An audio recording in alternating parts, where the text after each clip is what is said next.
Dear friends, the Belgian-Luxembourg Chamber of Commerce web launch welcome today a very interesting man, founder and CEO of Russian company Termoros, company member of our Belgian-Luxembourg Chamber of Commerce in Moscow, but also the head of a Belgian-Russian joint venture company Jaga Russia, Mr. Ashot Danielian.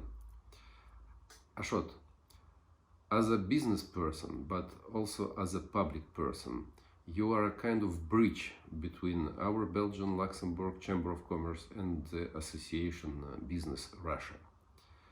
You are responsible at this association for contacts with our Belgian partners, and therefore we will talk today about the challenge and issue that business worldwide face in modern conditions. Hi Oleg, let me focus on a few challenges and put a few questions.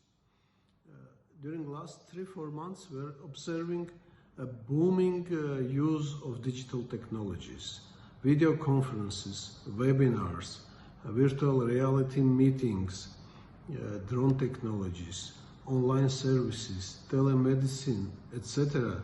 This is a not complete list of what is really booming now. For instance, Zoom platform, which we normally use for webinars, multi-point webinars, has doubled its capitalization from $25 billion at the beginning of this year up to $50 billion in June, thanks to the COVID and lockdown situation. And this is changing our typical way of living. This is changing our environment. This is changing, for instance, the labor market. And more new professions are required. And the former ones, which were required yesterday or still required today and had to disappear in 10 years, now will be disappearing much quicker. So the challenge is to be ready to prepare quicker new people, to give them new skills, new education, and keep people on working, to keep the unemployment level on a certain rate, and to keep the economy running. On the other hand, all this digitalization is touching our privacy, and our life is getting completely transparent, and there is no place to hide away. And we have to think about it, we have to talk about it, and we have to ask us, should we push the use and application of new technologies in any possible way, or we have to find or look and find for a balance between the use of new technologies and our privacy, because our privacy is also our security, and misuse of the data, huge number of data collected every day, can be a risk, can bring a danger for population, for us, for each of us, for our businesses, for our countries, for our security. So the question is, where is the balance between very active development of technologies and application and the privacy and security from the other side? Thank you, Ashot. And what global challenge do you see? Next challenge is globalization and the consequences it's bringing to us. As we see in the result of pandemic, we were paying too much attention to military security, to financial security, and maybe less in food and health security. And governments and countries now understand that these aspects are very important. And food security, food production, food security and health security must be managed locally, in-house. This is bringing a trend of deglobalization of world economy, and many changes are coming, and many productions are moving back to the States or to Europe or to Russia, from China, from East Asia, from cheaper countries. And this is a trend we have to follow and we have to keep in mind. One more thing is the ecological aspect of human being and human behavior. And what is going on for me is a strong signal from nature saying that we are doing something in the wrong way.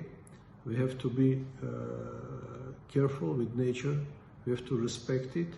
We have to stop wasting around us, to stop wasting the resources which we manage, which we control on every level.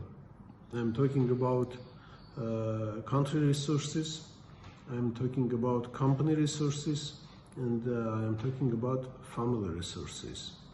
And definitely we have to move toward sustainable development. We have to develop green technologies. We have to pay more attention to them, as well as increase the level of resources which we spend for healthcare, which we spend for food production, food security, and ecological control and sustainable development. So the question here for me is, where is the balance between globalization and deglobalization, localization? Should we go back to our private houses and to produce food and vegetables locally in our gardens, or shop them in supermarkets?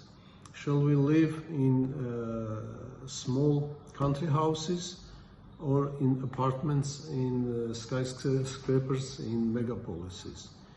And here also the way of living is changing, and the trend is towards deglobalization and deurbanization. Is it a good trend or a bad trend? This is the question. Ashot, what would you like to tell our viewer?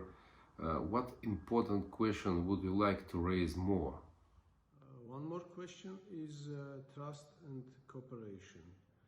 I'm talking about trust between people and authorities, population and governments, and between countries and governments as well.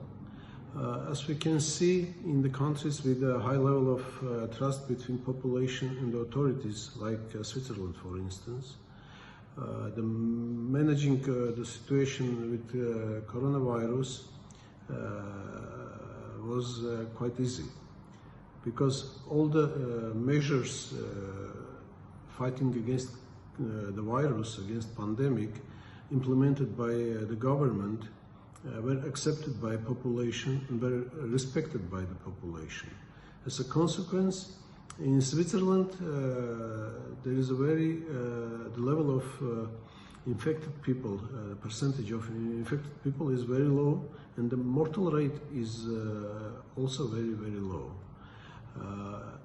In contrary, in the countries with low trust level, we have the opposite situation. Also, when talking about intergovernmental trust and cooperation and communications, we easily see that in case we have better communication and higher trust and cooperation level between countries, we can resist all the threats and risks, external risks, much easier.